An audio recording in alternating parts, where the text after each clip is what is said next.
Well, welcome everybody, or welcome back to our third session in this series about Jews in modern sports. I guess what I would say to start is, in the first two sessions, if you're here in the first two sessions, we spoke about this topic in a more international or global way. We spoke about the Maccabi Games and how it arose from Zionism. We spoke about Jews and the Olympic Games, which is also international. Today we're going to speak about a more specifically American Jewish thing. We're going to talk about Jews in Major League Baseball. It's a very long story. Now, don't worry, the part that's the most familiar to us, Hank Greenberg, Sandy Koufax, they're going to be the centerpieces of this story. We're going to talk about them.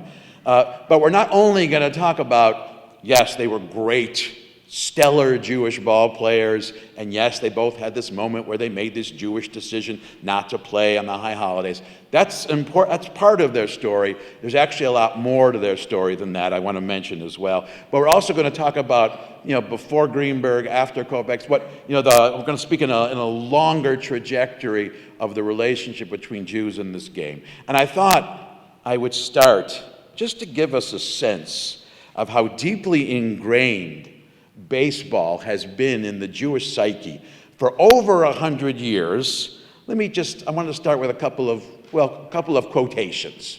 Okay, these are on your handout. So if you have a handout, you look at number one. This was an exchange that was printed. It was a letter to the editor of the Jewish Vorwärts, a leading Yiddish newspaper in turn of the 20th century in New York City.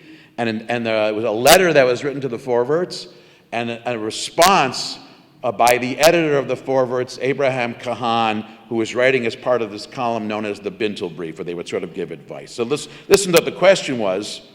This is someone writing in who was concerned that their son, was just obsessed with baseball and didn't want to do anything else. And the letter said, "What is the point of a crazy game like baseball? I want my boy to grow up to be a mensch, not a wild American runner." Clearly, this was written by someone, presumably an immigrant who had come recently from Eastern Europe, who really did not know what baseball was, just a bunch of people running around in a square or a circle. And the answer is very interesting. The answer from Kahan is, "Let your boys play baseball and play it well. Let us not raise the children that they grow up foreigners in their own birthplace." In other words, what Kahan was very much aware of is that baseball wasn't just a sport, for Jews and for otherwise. Playing baseball has been a gateway. It's been a key to becoming American, whatever that has meant at any particular time. And I would broaden this to say that we could really sum up the entire Jewish experience in America for the last several centuries. The one thing that Jews have been doing more consistently and more emphatically than anything else in America is becoming American.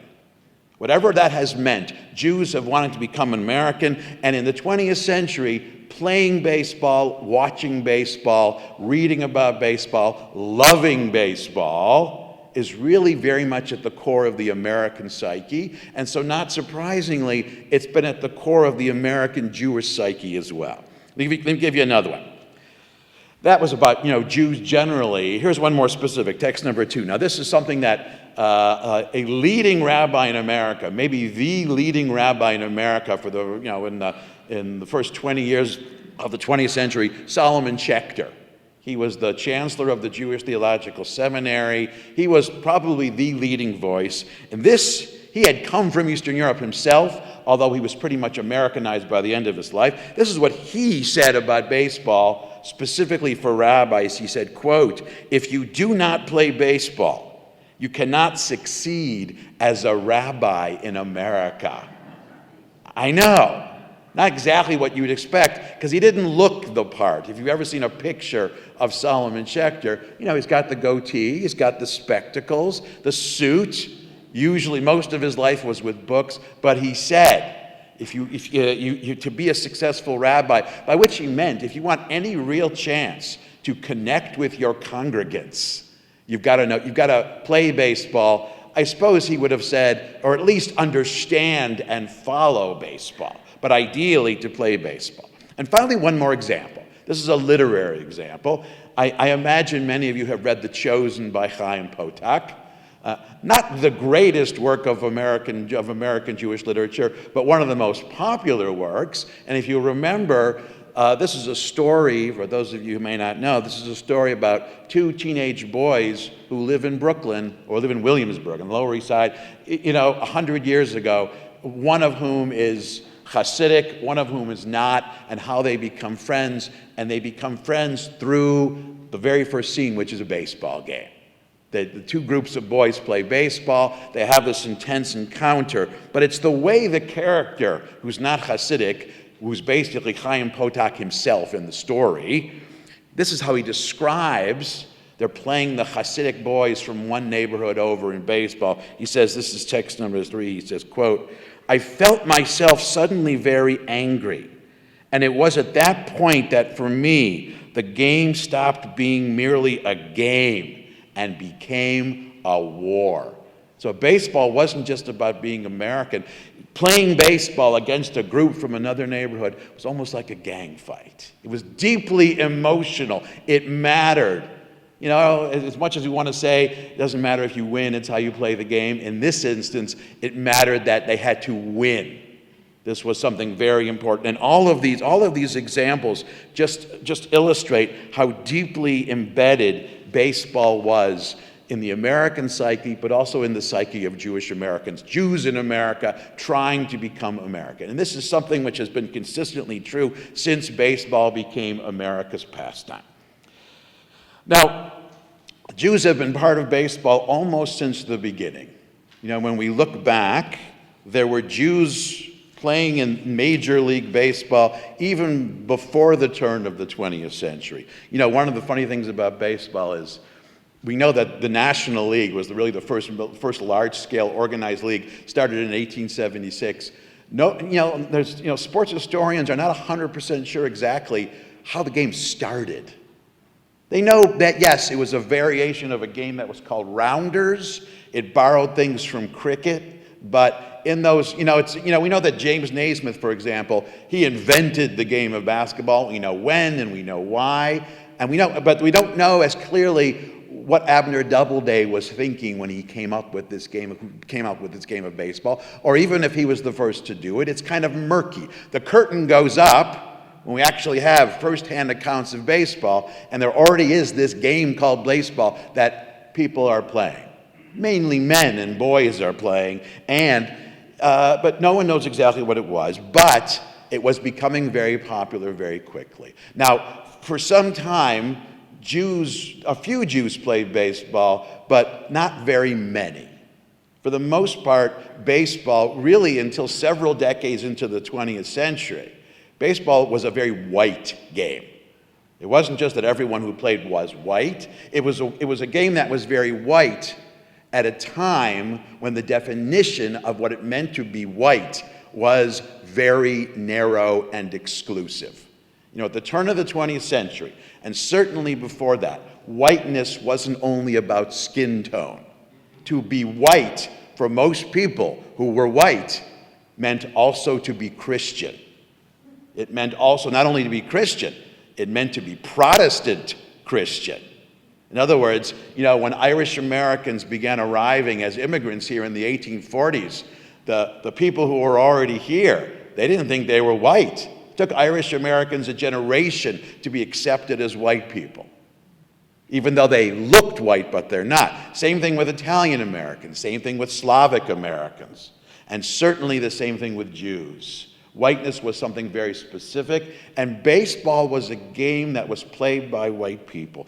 Part of its appeal was, as an outdoor game, because as an outdoor game, it couldn't be played year-round up north, but it could be played year-round further south.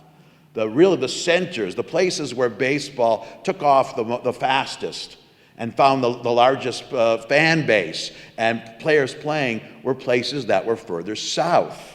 So yes, California, Arizona, but mainly in the southern states, in the South, in what had really been Dixie. And that further further reinforce this game as a very white game. So we see a few Jews here and there, but not many. And I gave a couple of early examples. If you look at your handout, I've got a nice little gallery of pictures.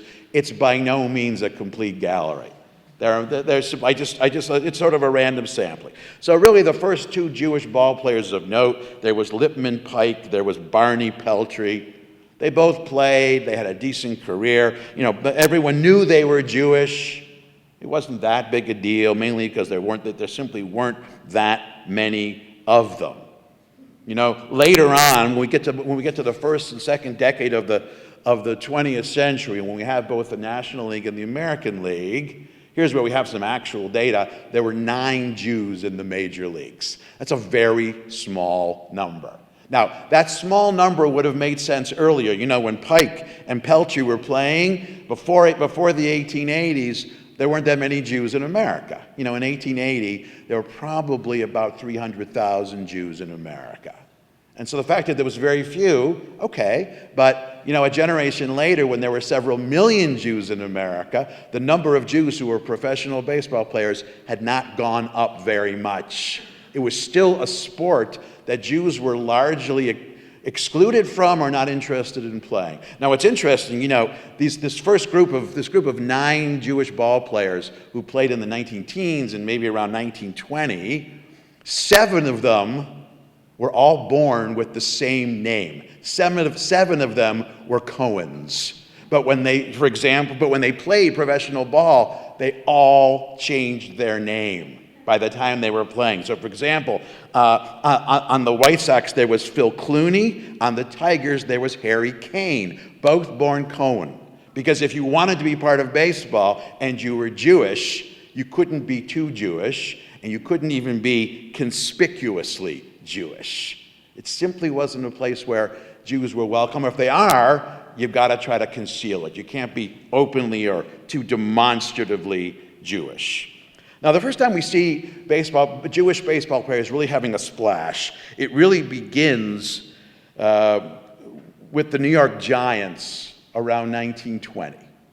Now, the New York Giants, beginning in 1920, they had a little bit of a problem in terms of attracting fans to the game, because their rival team in New York, the Yankees, when they got Babe Ruth from the Red Sox, they became the most popular team in the majors. The fans were flocking to see Babe Ruth, like they were flocking to see no one else, and the Giants didn't have anyone who could compete like that. But the coach of the Giants, John McGraw, he had an idea. See, he realized by 1920, there's an untapped fan base here. There are a lot of Jews in New York who love baseball. By 1920, it was becoming a sport that everyone loved, and really a sport that Jews loved. Jewish immigrants would get off the boat at Ellis Island, and even before they learned English, they would already be baseball fans. So McGraw figured, we can win some of these fans over. We can lure them away from the Yankees if we give them someone specifically to root for. And the idea he had is, let's get a couple of Jewish ball players on our club. Let's find some Jews who can play ball, and the Jews will come and watch them. So the first one he found was a ball player whose name was Moses Solomon, who became part of the Giants team. Now, this was very clever because Babe Ruth, one of his nicknames was the Sultan of Swat. And so Moses Solomon's nickname was the Rabbi of SWAT. He even led the league in home runs in the National League. He hit 6 home runs. Other than the Babe, no one was hitting home runs in those days. That was the first. A couple of years later, McGraw found another ball player named Andy Cohen, who joined the Giants in 1928. He played second base, and they really learned how to hype this. On opening day, at Giant Stadium, at the Polo Grounds, they had 40,000 people. Now, I can't say that all 40,000 were Jews, but that kind of crowd for the New York Giants in the 1920s was unheard of. So presumably many were, and when the game was over, the Giants won opening day, and Andy Cohen, who incidentally, he's playing under the name Cohen. He didn't change his name to play. McGraw wanted someone named Cohen on the team. The fans, the Jewish fans in the stadium, they ran onto the field and carried him off the field. He became a kind of hero. In fact, in the concession stands, they began to sell a concession which they called, can anyone want to take a guess? Ice Cream Cohen's.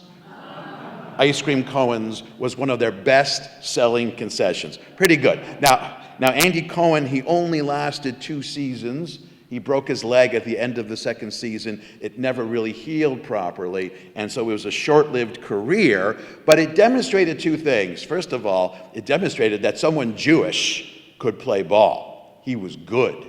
Andy Cohen is someone who could have had a serious major league career. It was just cut short by injury. But also, the attraction of having a Jewish ball player wasn't only in terms of skill and contributing to the club, but in terms of the marketing for a professional organization, it actually made really good sense. Now, all of that is sort of the lead up to Hank Greenberg. But before we talk about Greenberg, I want to mention one other thing. Because in addition to being ball players, Jews were also contributing, or also part of the baseball world in other ways as well. And let me give you the really negative example, and then I'll give you the more positive example. This is off the field. In 1919, the great scandal in Major League Baseball, the Black Sox scandal of 1919, where the Chicago White Sox were basically accused and, well, basically convicted of throwing the World Series. This ended the career of shoeless Joe Jackson.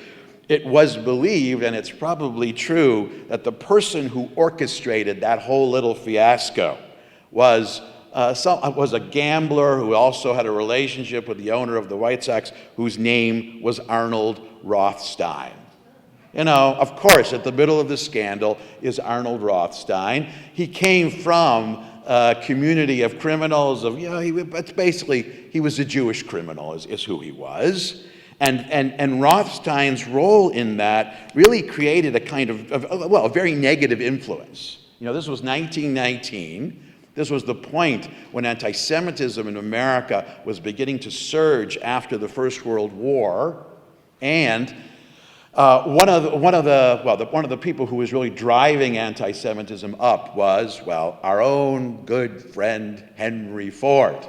Now, Henry Ford probably, I would say the biggest anti-Semite of the time, and until the last maybe 10 years, unquestionably the biggest anti-Semite in American history. Now we've got some new contenders from various places, but that's a different story. So Henry Ford, as you know, had a lot to say about Jews. In his Dearborn Independent, he published a series of essays called The International Jew, the World's Problem. He translated the Protocols of the Elders of Zion into English and printed those in his newspaper as well. But he also wrote a book, serialized in his newspaper, then published as a book, which was called Jewish Influence in America. And there's a section in this book, there's a chapter called On the Degradation of Baseball. Now remember, the point of this book is to show that every problem in America can be attributed to an exaggerated Jewish presence. There are too many Jews, and they cause too many problems, and he talks across the board of social problems and political problems and all kinds of problems. But this is what Henry Ford had to say about this Jewish role in baseball. And remember, he's saying this in the immediate aftermath of Arnold Rothstein. This is text number 4. Quote, "If fans want to know the trouble with baseball, they have it in 3 words. Too much Jew. Baseball has become too Jewish. Every non-Jewish baseball manager in the United States lives between 2 fears, and they are both describable in the biblical term, the fear of the Jews. The first fear concerns what Jews are doing to baseball. The second fear concerns what the Jew would do to the manager if he complained about it. This is about the misuse of Jewish power and Jewish influence. Hence, in spite of the fact that the rowdyism that has afflicted baseball especially in the East, is all of Jewish origin. The razzing of umpires, hurling of bottles, ceaseless shouting of profane insults. In spite of the fact that the loyalty of players had to be constantly guarded because of the tendency of individual Jewish gamblers to snuggle up to individual players, in spite of the evidence that even the gate receipts had been tampered with, the managers and secretaries of baseball clubs have been obliged to keep their mouths closed. This is his commentary on that scandal in 1919. Now, first of all, he's saying this problem isn't only money and gambling. What he calls rowdyism is, until a certain point, there was a certain decorum associated with watching a baseball game. It's unfathomable to me, because I have no memory of going to a baseball game and everyone sitting politely. That sounds very strange to me. It kind of reminds me, as an aside, I was leading this Jewish teen tour to Israel it must have been around 1991, it was around 1990, and we were in the small town of Carmiel, where they had gotten their first bowling alley. So I took the kids bowling. I had 30 American teenagers. I took them bowling. What we didn't realize is bowling was very new to Israelis. And decorum-wise, Israelis in the bowling alley were treating it as if it was golf. They were quietly and politely bowling. No one was talking. And they couldn't believe these rowdy kids were being so disrespectful and loud during the bowling. Very, very strange. Something similar here, where previously you'd go to the baseball game, you would dress up, you would have a certain manners and decorum, but, in places like Giant Stadium, in the big East Coast city, the fans were getting rowdy, and they were being noisy, and they were shouting things. They were being the word Henry Ford would have used, or used elsewhere, they were being too urban, which basically is his way of saying they weren't being white and genteel enough. So he's blaming Jews for that, but he's also blaming the fact that no one is willing to stand up to Jews. Now, here he's talking specifically about baseball, but Henry Ford saw this change in the mentality of fans, which most fans, and most owners, and most people associated with the game saw as a good thing, because baseball was becoming more fun and more lively, and it's not as interesting just to sit quietly with your hands in your lap like it's a Bible reading or something. They were having a good time. It was good for the game. And Henry Ford, it wasn't the America he knew. And he blamed that on Jews, and he personified the problem as Arnold Rothstein. Or to put it another way, he saw Rothstein and the scandal as symptomatic of this problem of baseball. Now, of course, for all his objections, there was no way Henry Ford was stopping this change. So Arnold Rothstein is an example of a negative example that Jews had off the field. The flip side to Arnold Rothstein was Albert von Tilzer. Albert von Tilzer was a Jewish songwriter who wrote the song, "Take Me Out to the Ball Game." I mean, think about it. That does not surprise you.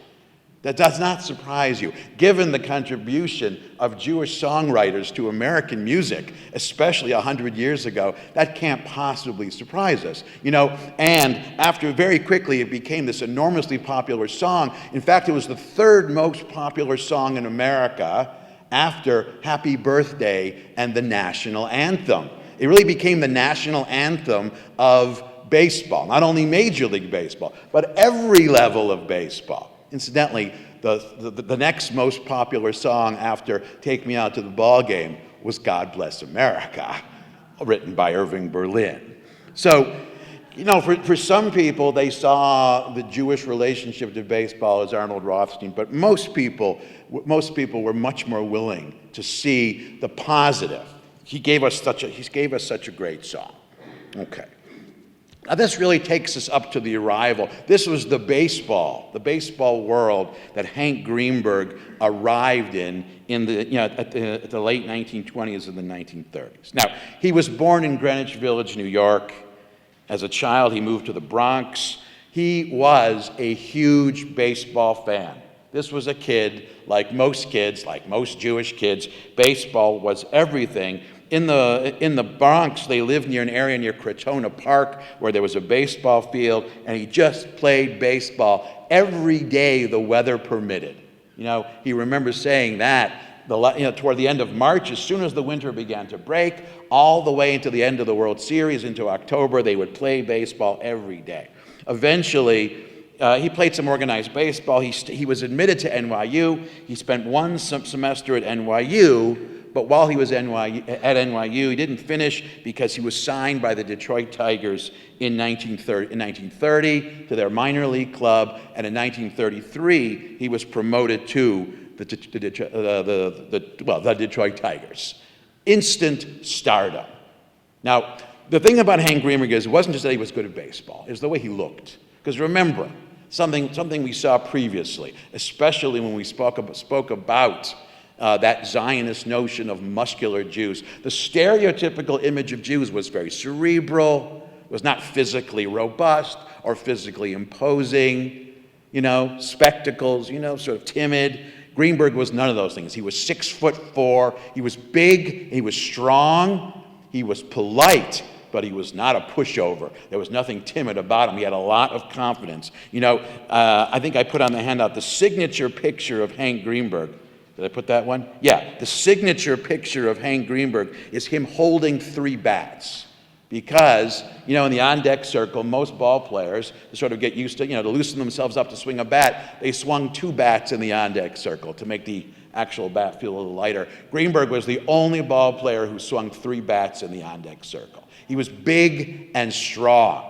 And very quickly became one of the best ball players in Major League Baseball. And a year after he arrived with the Tigers in 1934, they became contenders. And the Tigers, they had been contenders earlier during, when they had Ty Cobb and they had Mickey Cochran, but it had been some time since the Tigers were contenders, especially because the Yankees had become the Yankees, and it was difficult to win the pennant if you were in the same league as the Yankees. But in 1934, it was happening, and this is the year where it really came down. It really came down to the last game, to the end of the season, and this is the year where the big game that was going to determine whether or not the Tigers would, this contention would continue. This was Rosh Hashanah. And for Greenberg, this was a choice. Now, Greenberg, he wasn't that religious. He was a 3-day-a-year Jew. He would go to synagogue on the high holidays consistently every year. Now, this really hadn't been a problem for him in the majors or even in the minors because, schedule, this was the first year that Rosh Hashanah was early enough to sort of get in the way at the end of the season, but also it was only his second year with the Tigers. He had a choice to make. It was pretty clear that this game was going to decide whether or not the Tigers won the pennant or not. It was very important. And he was torn enough that he actually went to consult his rabbi, the rabbi of Sharet Zedek, which is where he belonged. And on Rosh Hashanah, the rabbi said, it's so funny. He looked up all the sources about it to make sure, like that was the issue. I don't think Greenberg really cared about that. But yes, halakhically, it's permissible to play. As long as you're in this situation, you can make an argument for it. There's a way to do it that's acceptable. I don't think any of that was of any interest to Hank Greenberg. He just wanted the rabbi to tell him that it was okay. He cleared him. He hit 2 home runs. They won the game. And it was a big, big moment. Now, on Yom Kippur, he skipped the game, and he went to Sharet Zedek instead. But by that point, the consequences really weren't there. And the decision ultimately didn't have any lasting effect because despite the fact that Greenberg wasn't there for one of the games of the series, they won the World Series anyway. But this is really him becoming, this decision of whether or not to play, it elevated Greenberg from being the local baseball hero in Detroit to a national hero. Because Hank Greenberg, one of the best ball players in the league, opting out of an important baseball game for a religious reason, the Jewish ball player who's thinking of choosing Judaism over baseball, that was a story. Keeping in mind also, this is 1934, where anti-Semitism is rising in Europe, but remember, this is Detroit. Henry Ford is still Henry Ford, but there's also that preacher from Royal Oak named Father Charles Coughlin, who over the radio is just disseminating horrible things about Jews. That's all simmering in the background, and Greenberg said, I don't care. I'm making the decision the way I want to do it. Let the chips fall as they do. And he became a real celebrity and an admired, a hero for people in Detroit. In fact, following this decision, a few weeks after the season was over, a poet named Edgar Guest, he published a poem in the Free Press honoring Greenberg. This is text number 5, called Speaking of Greenberg. Come Yom Kippur, holy fast day worldwide, over to the Jew, and Hank Greenberg to his teachings, and to old-time tradition true. Spent the day among his people, and he didn't come to play. Said Murphy to Mulroney, we shall lose the game today. Those are stereotypical, not Jewish names, in case you didn't catch that from Murphy and Mulroney. We shall miss him on the infield. We shall miss him at the bat. But he's true to his religion. I honor him for that. And that was very much Hank Greenberg's career. But, you know, this kind of iconic individual didn't stop there. He continued to be one of the best ball players during the 1930s. And then, of course, there's 1938, where his stature and his popularity, or depending who you ask, his notoriety, rose even further. In 1938, it was one of his best, most productive seasons in terms of hitting home runs. And it turns out that the day after the All-Star break, the first game after the All-Star break, Greenberg hit 4 home runs in that game. And some sports writer noticed, or maybe some statistician or whoever, noticed that after hitting those 4 home runs, he was 1 day further than Babe Ruth's pace to hit 60 home runs. And so suddenly, the possibility arose that Hank Greenberg, the Jewish ball player, might break the sacred single season record for home runs, which was Babe Ruth's record. At that moment, you have 2 very different reactions. There were some, of course, his fans, his supporters get very excited. American Jews across the country get very excited. But of course, the backlash also begins. There were those who didn't want a Jew breaking Babe Ruth's record. It just didn't feel right. Keeping in mind, this is 1938. This is when Hitler is really starting to become Hitler. This is when Nazi Germany is Nazi Germany. In fact, when they asked Hank Greenberg about that, he said, every home run I hit is a blow against Adolf Hitler. He was very clear about that. He understood what it meant. Now, he wound up with 58 home runs, too short. Now, from that point, of course, sports historians began to debate. Did he not break the record because he just didn't break the record? Was it just baseball? Or was there something more sinister that happened? So, there was an article written in a publication called Jewish Social Studies about 30 or 40 years ago, where this guy somehow, I don't know how he got the footage, or the statistics, he found that during the last 2 or 3 weeks of the season, Hank Greenberg, who had 58 home runs, did not see a single strike. He did not see a single pitch that he could hit. Basically, they pitched around him so he wouldn't break the record. And that was sort of the story until Hank Greenberg said himself, he was later interviewed about it, he goes, that's not true. They weren't pitching around me. They were giving me pitches to hit. I just couldn't hit a home run. He was still hitting well. He just didn't connect. He was the one who said, no, this is baseball. Whatever they were saying off the field didn't come on the field. I should also say that the notoriety that surrounded Greenberg in 1938 about breaking Babe Ruth's record, in some ways it repeated in 1973 when Hank Aaron a black baseball player approached breaking Babe Ruth's career home run record. As we'll see, the latter was much, much more intense. But, really, Hank Greenberg he became an even more iconic figure. But, as far as Jewish ball players, as far as this being about becoming American, Hank Greenberg is an illustration for another reason as well. Because when World War II broke out, Greenberg, like many other Jewish ball players, he enlisted. He joined the army. He went to fight for the United States. In fact, he fought for a couple of years, then he was released, then he finished his service, and then he re-enlisted so he could fight the war. He could continue to fight the war in the Pacific. He was one of a list of top ball players who actually played in the majors. And when he returned to baseball in 1945, he was excited to play, but he never recaptured that pre-war condition or shape. He just didn't have his legs. He really couldn't hit. He had one moment when he came back where he had one good solid game, but it was the beginning of the end of his career. And in 1947, the Tigers traded him. Really, they didn't trade him.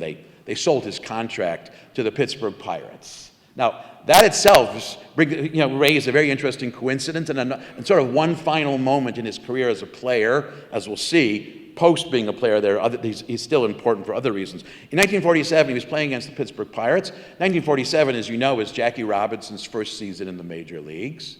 And one of the first times that the Pirates played the Brooklyn Dodgers, Jackie Robinson was up to bat. Hank Greenberg was at first base. Now, Jackie Robinson, the abuse he was taking was far worse than anything Hank Greenberg had to put up with. And Greenberg, I don't want to minimize it. It was a constant stream of Jew haters just yelling things at him. But he was the first to admit that what Jackie Robinson was putting up with was significantly worse. So there's a moment in the game where Jackie Robinson hits a hard grounder to third. The throw is a little bit late, and Robinson heads towards first. He collides with Henry Greenberg and basically knocks him to the ground, and there's a hush in the stands. Because, the black ball player and the Jewish, what's going to happen? What's one going to do? And Greenberg, he just dusted himself off. There was no fight. Shook hands with Jackie Robinson. And basically, that was it. And remember, this is a point where any other ball player or most other ball players in the league, this would have been fighting. This would have gotten much, much worse. But the interesting thing is, now Jackie Robinson was on first, and Hank Greenberg was playing first, and they could see Hank Greenberg lean over and whisper something into Jackie Robinson's ear. So, of course, after the game, they asked him, what did you say in his ear? And basically, he said, it's going to be tough, but I promise if you stick with it, it's going to get better. And they asked Jackie Robinson, what do you think of Hank Greenberg? And Robinson said very succinctly, because Robinson was a very eloquent man, he said, Hank Greenberg is a class act. Class sticks out all over the man, which was absolutely correct. What a remarkable moment. Now, Greenberg, he was the most high-profile Jewish ball player, but there were others. There were other Jewish ball players who are noteworthy as well. I'll just mention a couple. There was Buddy Meyer, who was an all-star second baseman for the Washington Senators, and there's a moment he had when they were playing the Philadelphia Athletics, and Buddy Meyer was at second base, and the runner at first, whose name was Ben Chapman, he tried to break up the double play at second, but instead of just knocking into him, he pointed up his spikes and just nailed Buddy Meyer in the leg. Now, Ben Chapman was known to be an anti-Semite and a bigot. If you ever saw the film about Jackie Robinson, 42, the scene where they're playing the Phillies, the manager of the Phillies who keeps yelling all that racist stuff to him, that's Ben Chapman, who the following year was fired and wasn't part of baseball anymore. But this was a decade earlier, and Buddy Meyer, and Chapman was just do this too, any baseball player who wasn't properly white. That moment where he spiked him in the thigh was described in the Washington Post by a sports writer named Howard Lupovitch, who said, quote, Chapman cut a swastika with his spikes on Meyer's thigh. But it didn't end there. Meyer was a tough guy, and he got up and went for Chapman and just started pummeling him. The benches emptied, the fans ran on the field, there was a melee. This was a real moment. It also reflected the fact that things had changed in a generation. A Jewish ball player who was playing at the same time of Hank Greenberg was much less timid. That wouldn't have happened, 30, 40 years earlier. There's a related story. The Giants in the 30s had two ball players. One was Hank Denning, one was Phil Weintraub. And remember, this is the 1930s, and the team was traveling to play a game in the South against one of the teams that were in the South, and the hotel refused to allow Denning and Weintraub to stay there because they were Jews. This is one of those places, no Jews, no blacks. The coach of the Giants, Bill Terry, later a Hall of Famer himself, he said, either you'll take all of us or you'll take none of us. So it's a moment where you have the negative and you have the positive as well. There's one other thing that really happens during the war, I think it's also worth mentioning. In some ways, it could be a whole separate talk, because, during the war, when all the soldiers were away, as an alternative to baseball, they created the All-American Girls Professional League. There were Jewish women who played in that league as well. Probably the most well-known was Thelma Eisen, whose nickname was Tibby Eisen. She was an all-star in that league. There were a few others. And her experience, in some ways, it was the same as, whether you were a Jewish man or a Jewish woman, your experience playing in one of these leagues was pretty similar. When they would play games on the road, especially, if they played in Indiana or places further south, Thelma Eisen would hear the same kind of nasty anti-Semitic, the bigoted rhetoric that men would hear as well. Okay. Now, after the war, there's also an interesting moment in 1951, just to sort of give you a sense of how Jews are part of the game. There was a game in 1951 between the Tigers and the Philadelphia Athletics. And the game was coming down to the last batter. It was tied, and the Tigers were up by 1 run in the ninth. And it was a situation where the Tigers were up 1 in the ninth, and Philadelphia was down to their final at bat. The pitcher for the Tigers was Saul Rogovin, who was Jewish. The catcher for the Tigers was Joe Ginsberg, Jewish. The guy up to the plate was Lou Limmer, Jewish. So here is this dramatic moment in the game where the three main players, three main characters in this climax of this game, all Jews, and Ginsberg sort of turned to the umpire and said, "Hey, what do you think of that? How about that?" And the umpire said, I don't think he meant this in a bigoted way. I think he meant this in sort of a kind of, let's call it a semi-benign Archie Bunker sort of way. He said, "I can't believe a moment like this, and all three of these guys are heaps." It was a way of saying, wow, Jews are really part of this game. But that was an event that attracted no notoriety. By this point, this is 1950, the fact of Jews being in the game was simply not that big a deal anymore. Now, there's one other player. At the end of the 1940s, there's one other player worth mentioning here, and this is, of course, Al Rosen, who played for the Cleveland Indians. Now, in some ways, Rosen was an all-star. Rosen was a great ball player, not as good as Hank Greenberg, but really good. When he signed with the Indians, the coach of the Indians was Lou Boudreau, whose mother was Jewish. He was the manager. And at this point, Hank Greenberg, although he was out of baseball, he worked for the organization. So at this point, he was just in charge of the minor leagues. Eventually, he'd be promoted to general manager. And Rosen, remember, this is Rosen, not changing his name. He was Rookie of the Year. He led the league in home runs. He was a really good ball player. But the difference between him and Hank Greenberg is he wasn't as tall, but he was big and tough. And whereas Greenberg was tough but polite, Rosen was tough, and if anyone bugged him too much, he always said that if someone yelled one thing, that was okay. But as soon as they yelled two things, he was going after them. He was a fighter, and he would get into these scuffles from time to time. He also, in 1953, he missed winning the Triple Crown, which is sort of the brass ring of professional baseball, but only by 2 points. He led the league in home runs. He led the league in RBIs. He missed the batting crown by 2 points. So we almost had a Jewish Triple Crown winner, which would have been really, really great. Now, by the time we get to the 1950s, obviously, it isn't just that the game is changing. The world, America is beginning to change. See, baseball was always very much a reflection of what was taking place in America. It was a very white game. When Greenberg was in the game, the whole issue of antisemitism was coming more to the foreground. By the time we get to the 1950s, the big issue facing America, which would face baseball as well, of course, was civil rights and the civil rights movement. And the big question that was really coming up is because for several decades by the 1950s, there had been a separate league for black ball players, the Negro Leagues, and for a time that was very much in sync with the mentality of American society as a whole. Remember, in 1896, the Supreme Court, Plessy versus Ferguson, had ruled that separate but equal is constitutional. Now, that was a Supreme Court ruling. In the broader psyche of Americans, it wasn't just separate but equal. It wasn't just a court decision. Separate but equal was perfectly fine. It was natural. The fact that there were separate leagues for white and black made perfect sense. Nobody really cared about it. But, something happened actually during toward the end of the war, which began to change that.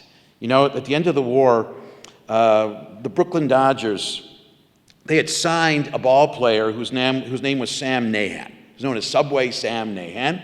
And unlike Greenberg, unlike Rosen, unlike the others, he wasn't an Ashkenazic Jew. He was a Syrian Jew, which means today we would say he was a Jew of color. He looked more black than he did white. He was a good ball player. He started from Brooklyn. He pitched for the Phillies. Now, he also was very politically active and politically outspoken.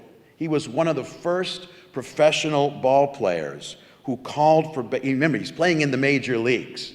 He wasn't black, so he could play in the majors, but he called for the major leagues to be racially integrated. Before Branch Rickey did it, this guy, Subway Sam Nahan, began to talk about it. And during the war, he was given this very interesting special assignment. They created a team called, this is sort of in the waning days of the war, especially in Europe, to boost the morale of the troops, they created a team called the Overseas Invasion Service Expedition Team, or the OISE team.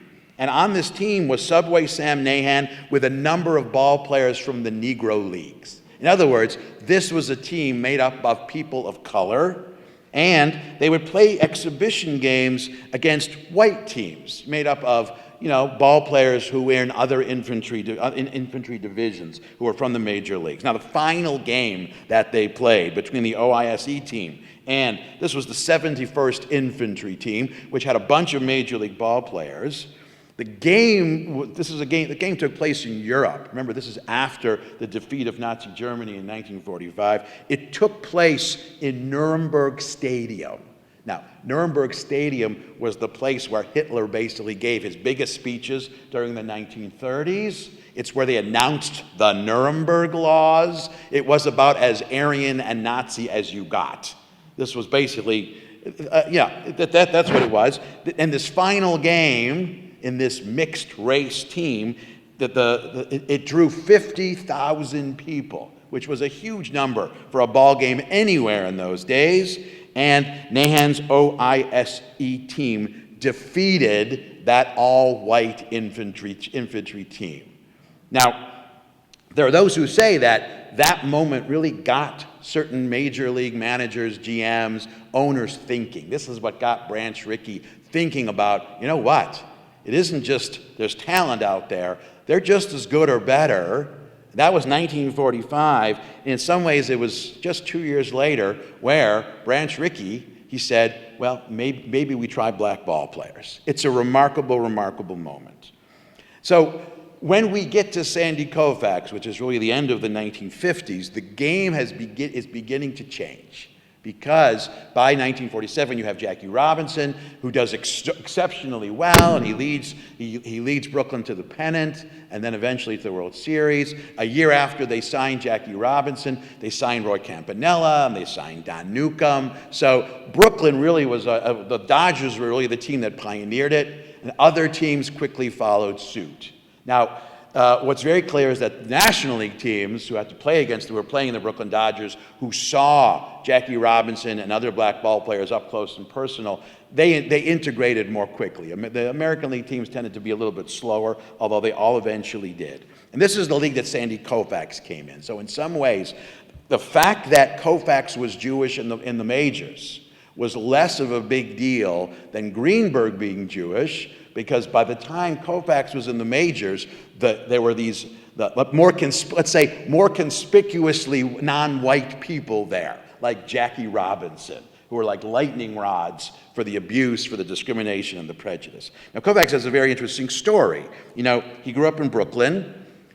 Before he ever got really interested in baseball, he was a basketball player. He had big hands, he was quick, he was a really good point guard. And eventually, he had a good friend named Fred Wilpon, who actually was who played basketball and baseball. He's the one who sort of got him to try baseball. Koufax got an athletic scholarship to the University of Cincinnati, but not in baseball, in basketball.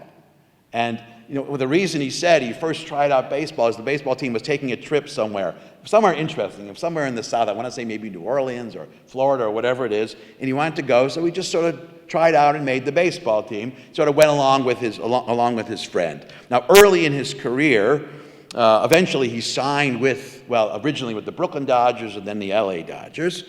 Early in his career, Koufax was very inconsistent. He had trouble. He wasn't the best pitcher on the team, whether in the minors or the majors. A friend of his named Larry Sherry was a better pitcher, was already a star for the Dodgers. He was a relief pitcher. He was a star. Koufax was struggling. He could really throw hard, but his control was terrible. So he could either strike out 12 guys in a game or he'd walk 12 guys in a game. He was inconsistent, and it wasn't clear where his career was going until sort of a stroke of luck for him. Sherry was another Jewish ball player. His brother, Norm Sherry, also signed with the Dodgers as a backup catcher, and he became Koufax's catcher. And he gave Koufax the one piece of advice he needed to become a star. He said, stop trying to throw so hard. Take a little bit off the fastball. And this was the game changer, and Koufax became the stellar, unprecedentedly good pitcher that he was, thanks to that piece of advice. From 1961 to 1966, he had a run of statistics which was unparalleled. It was the best seasons. No pitcher has ever come close, and most agree that Sandy Koufax is the best pitcher ever in the history of baseball.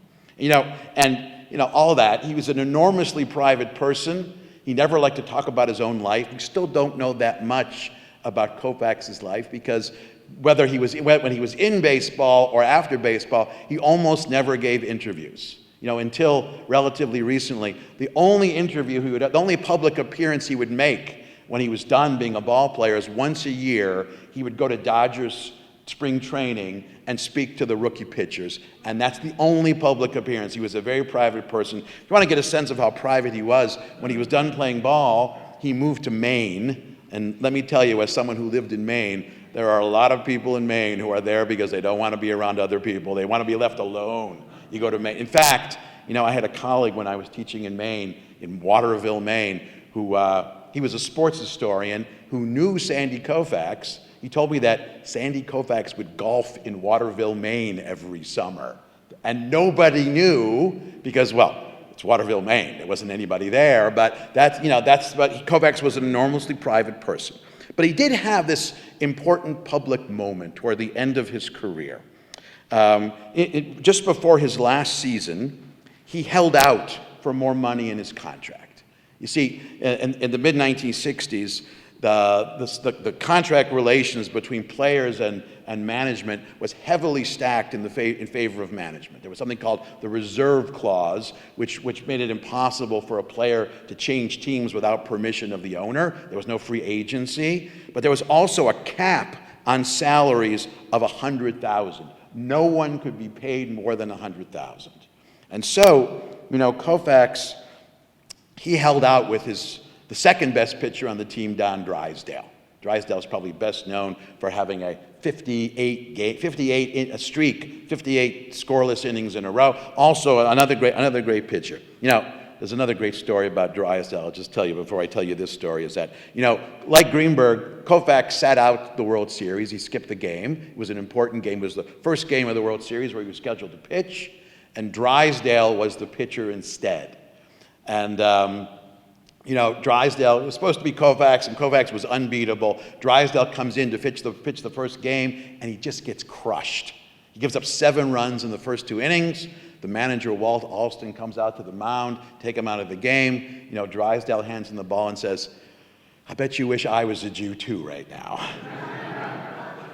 In any case, before the 1966 season, or maybe it was 1965, Koufax and Drysdale, they challenged the cap on salaries. They said, "We are not re-signing and we're not showing up to training camp until you renegotiate our salaries." And it put the Dodgers in a bind. No one had ever been paid more than $100,000, but this was Sandy Koufax and Drysdale. When the dust settled, Koufax got $132,000 and Drysdale got $105,000, and that was the beginning of that cap being effectively gone. Now, his career ended a year later, mainly because of arthritis in his shoulder. He just couldn't pitch anymore. He wore his arm out. But his legacy is really remarkable. He was also someone who was involved with, he worked together with Marvin Miller. Marvin Miller was a Jewish attorney who became the head of the Players Union toward the end of the 1960s. He was trying to build on what Koufax and Drysdale had done to improve the leverage of ball players in general. And the big case for Marvin Miller came in 1970. In 1970, a black ball player named Curt Flood, he challenged the reserve clause. He wanted effectively to be made a free agent, to be able to decide whether or not he signed or whether he went out to another team. This was against the rules. And it went to arbitration.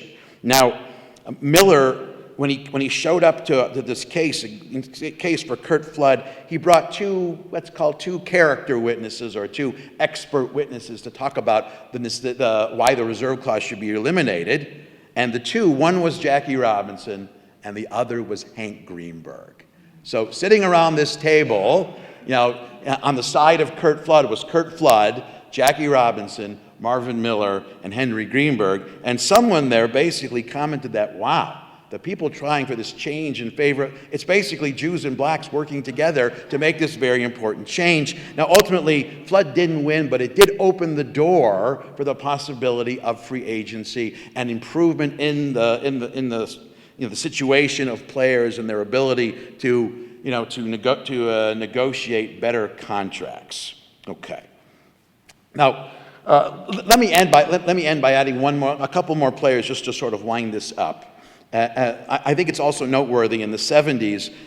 This is actually the first Jewish player I remember seeing was Ron Blumberg, who played for the New York Yankees. Actually, he was from Atlanta, and he moved to New York when he was signed by the Yankees.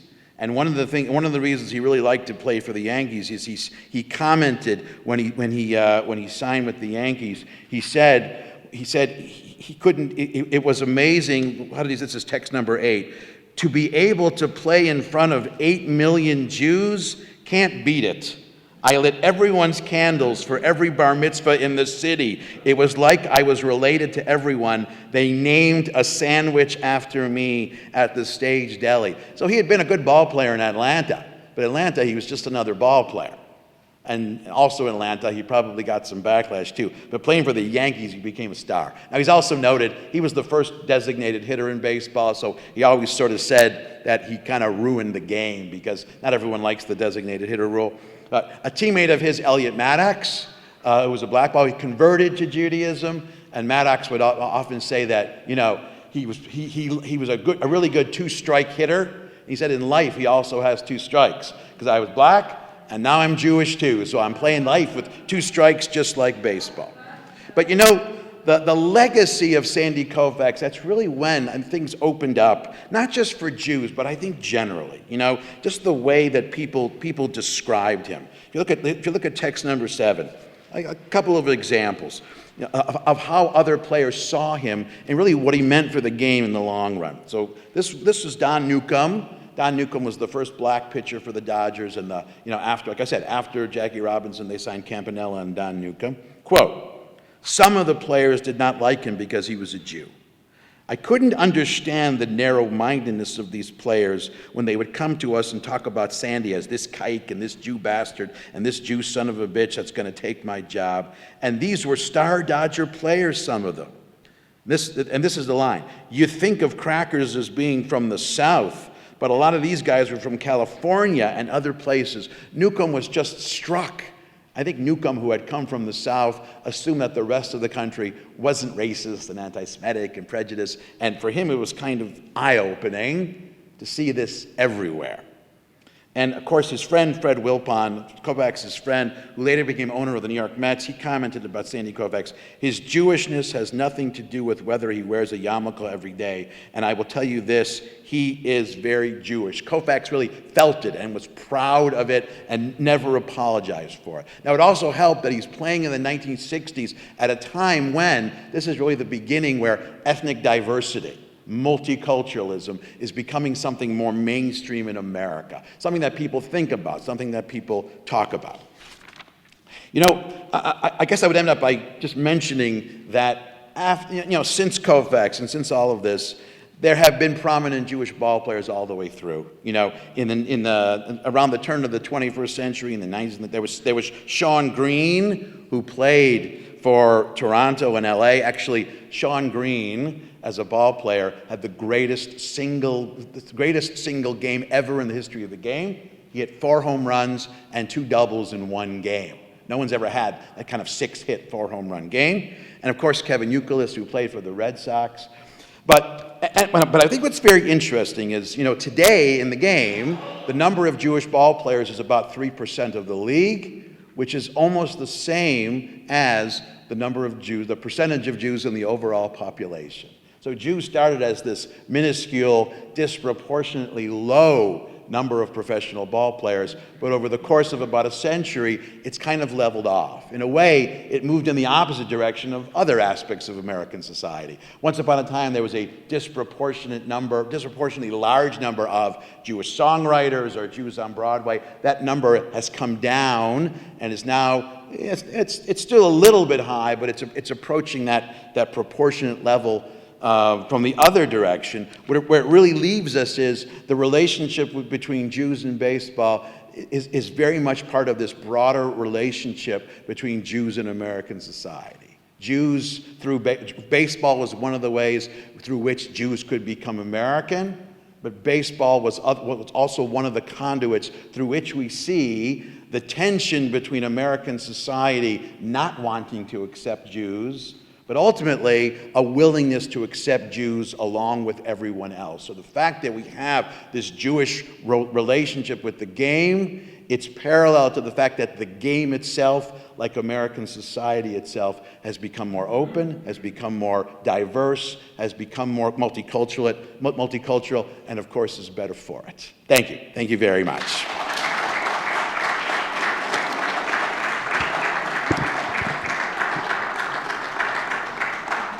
We do have some time for some questions. Yes, Bob?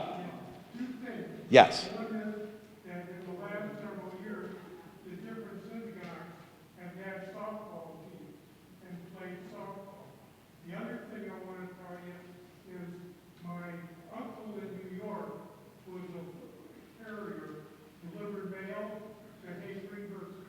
Awesome. And when he retired, Hank Greenberg sent my uncle a letter thanking him, and I got a copy of the letter.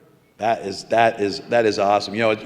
Bob also mentioned the phenomenon of men's club softball. It's been going on for quite a while, but it's such a natural and it's such an organic part of synagogue, temple, shul life. The fact is, like in The Chosen, Jews of all stripes play baseball. I played in this men's club softball league for years, and Chabad had a team. The young Chabad rabbi was on the team. He wore the number 613. Who else but a Chabad rabbi would do that? Original. Yeah, Alan. Yeah. The comment is, if you're interested in Jews and baseball, there's a great local exhibit called Bob Matthews Baseball Exhibit. It's at the JCC. It's, I believe, a permanent exhibit. It's free, and it's very interesting. It's at the JCC in West Bloomfield. If you don't know about it, you should go out in there and ask. It's a great exhibit. All the way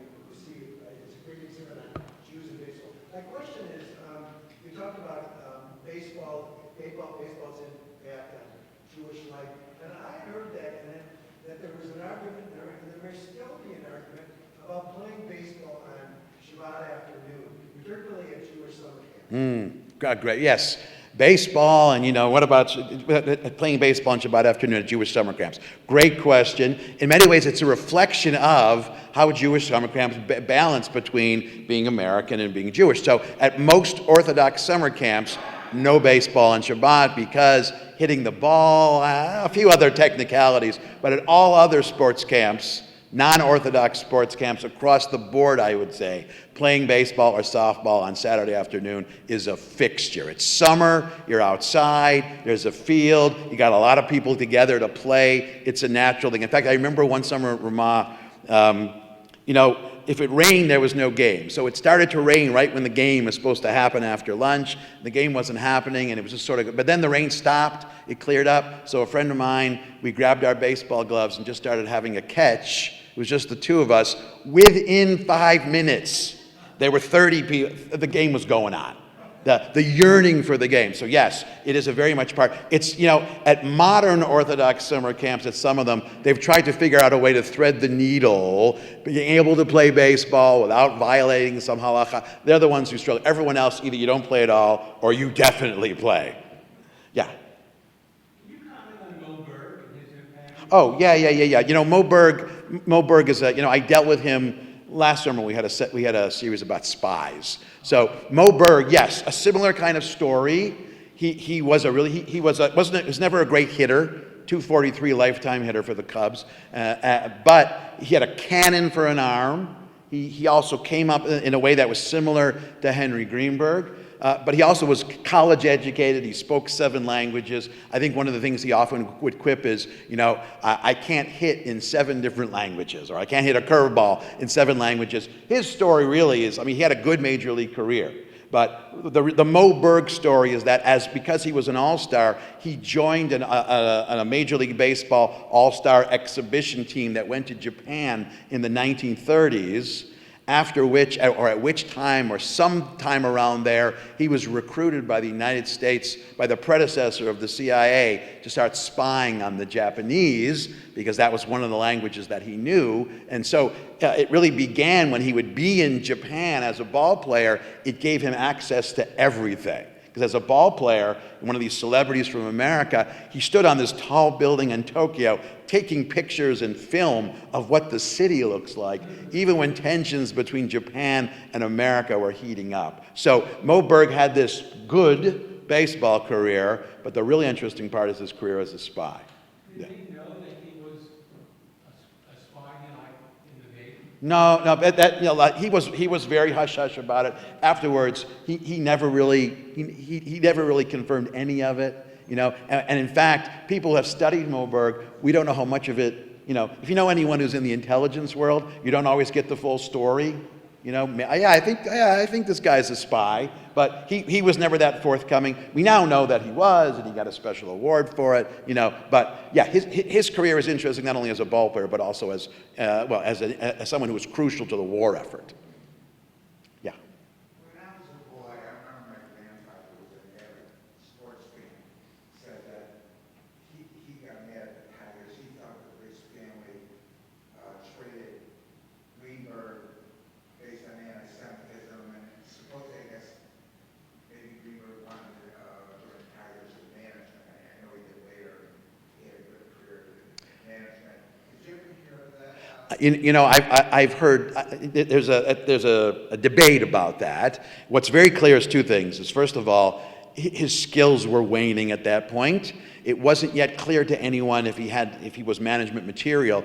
But I think also the other side of that debate is that, in 1946, 1947, the Tigers didn't have any other Jewish ball players, and they didn't have anyone Jewish in management. So if you want to make the case that the Briggs family didn't like having Jews around, first of all, it was still pretty typical for American League ball clubs, even more than the National League. The case could be made. So I can't hand you a specific example of a member of the Briggs family being anti-Semitic, but other people, third-hand innuendo, maybe they were. They definitely weren't Henry Ford, but that's setting the bar pretty low. So the best answer I could give you is maybe. But Hank Greenberg himself admitted that his skills were really gone by the time he was traded. He wasn't mad about the trade, and in fact, he landed in a perfectly great management job with the Indians. I think his druthers would have been to work for the Tigers, but it's sort of like the Dan Gilbert story. He wanted to buy a professional ball club, but he bought the Cavaliers instead of the Pistons. That's what was available at the time. So maybe. Yeah. Does the House of David deserve a footnote? Oh, yes, I was going to mention the House of David. Thank you. There was the barnstorming teams of the 1940s before the league was integrated. Thank you for mentioning this. Most of the barnstorming teams were black teams because they couldn't play ball. But there was one barnstorming team of Jewish ball players called the House of David. It was a private team. They would travel around doing exhibition games, and they beat a lot of teams. But this was really part of that transition from towards Jews being more open and more proud ball players. The barnstorming teams was what Al Rosen was in the major leagues defending himself. The barnstorming teams were doing something similar because they were beating players on the field pretty effectively. Thank you for reminding me about that. If there are no other questions, thank you very much. I hope you enjoyed the series.